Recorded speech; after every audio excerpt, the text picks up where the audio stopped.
तकरीबन कल्चर्स में दुनिया की मैंने देखा, अच्छाई के लिए, खुशी के इजहार के लोग फूल पहनाते हैं। ये भी गलत नहीं है, कोई मसला नहीं इसके अंदर। लेकिन कोई कहे कि शादी बगैर हार के नहीं होती, बिदत। शादी में हार पहन ली तो क्या हुआ, पहनो ना। कल्चरली उसको बना बना के फिर ऐसा इम्पैक्ट है उसके बाद कोई दूल्हे को एक्सेप्ट ही नहीं कर। ये कौन सा दूल्हा है बगैर हार के? क्या शादी की भाई तुमने? ये कोई तरीका है? तो ढूंढ रहे हम दूल्हा कहाँ है, दिख रहा नहीं हमको दूल्हा कहाँ है। हार पहनो मतलब दूल्हे ने कुछ तो अलग दिखना। अब हार पहनने के बाद तो मुंह लाल करके भी आ गए तो शायद मैं समझता हूँ आप लोग पहचान लेंगे, हरा लाल करके आ रहे दूल्हा, ये अलामत बोल रहे उसको। फिर अलामत इतनी अहम हो गई, फिर हार पहनाने के तरीके भी आ गए। 7 सुहागनों का हार, है ना। लड़की को हार पहनाया तो 7 मैरिड वुमेन जिसकी शौहर अभी मरे नहीं, उनके सरों पे लगा के इसके गले में डालते, बोले इनकी बरकत से तू अच्छी नहीं है। अब ये सब शिर्क तक चले गया। बरकत सिर्फ किसकी जात में होती है? अंबिया अलैहिस्सलाम। चाहे अंबिया हयात हो या अंबिया का वफात हो जाए, उनके जिस्म मुतबर्रक होते हैं, तबरुकात है उनके अंदर, उनसे लगी हुई चीजें सब बरकत वाली। जिस पे बैठे, जिससे खाया, जिसको उठाया, जिसको छुआ, सब बरकत वाले। लेकिन दूसरों में नहीं। तभी 7 बरकत कहाँ से ला रहे तुम ये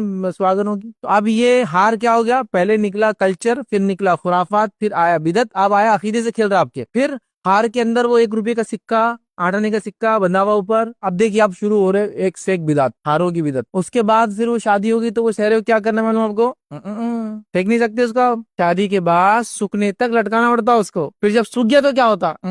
अभी फेंक नहीं सकते उसको। उसको ले जाकर किसी दरगाह के अतराफ में कुएं में डालना पड़ता, दफन करना पड़ता, या वहां की बहती हुई नदी में डालना पड़ता ताकि वो पानी में पोल्यूशन फैलाए हम। और या तो उसको बहुत बहुत एहतराम है उसको, फेंक नहीं सकते उसको। बल्कि कुछ लोगों के हद तक ये अकीदा है कि भाई दूल्हे का हार का अगर फूल अपने को मिल गया तो अपना भी नंबर जल्दी आएगा, तो वो उसके लिए बाजू जाके बैठ रहा, रगड़ रहा। हाँ, गाँवों में सेहरे की शादीशुदा क्या अहमियत है आपको क्या पता? हत्ता कि उसके सूखे फूलों के ताबीज भी बनते हैं, है ना। उनकी शादी क्या हुई, एक दिन में अपनी बच्ची की भी हो जाएंगी, ला उसका सहरे का फूल। अब क्या हो, देखिए शुरू कहाँ से हुई थी? कल्चर, खुराफात, बिदअत में कन्वर्ट हुई, अकीदे से खेल दिया पूरा। अब ये हाल की एक ही मिसाल दिया, जायज है, कोई मसला नहीं। कोई अगर आदमी इल्म रखता हो तो कोई मसला नहीं। मतलब ये वाकई में एक खूबसूरती की अलामत है, कोई पहन लेता, खुशी में पहनाते में कोई मसला नहीं।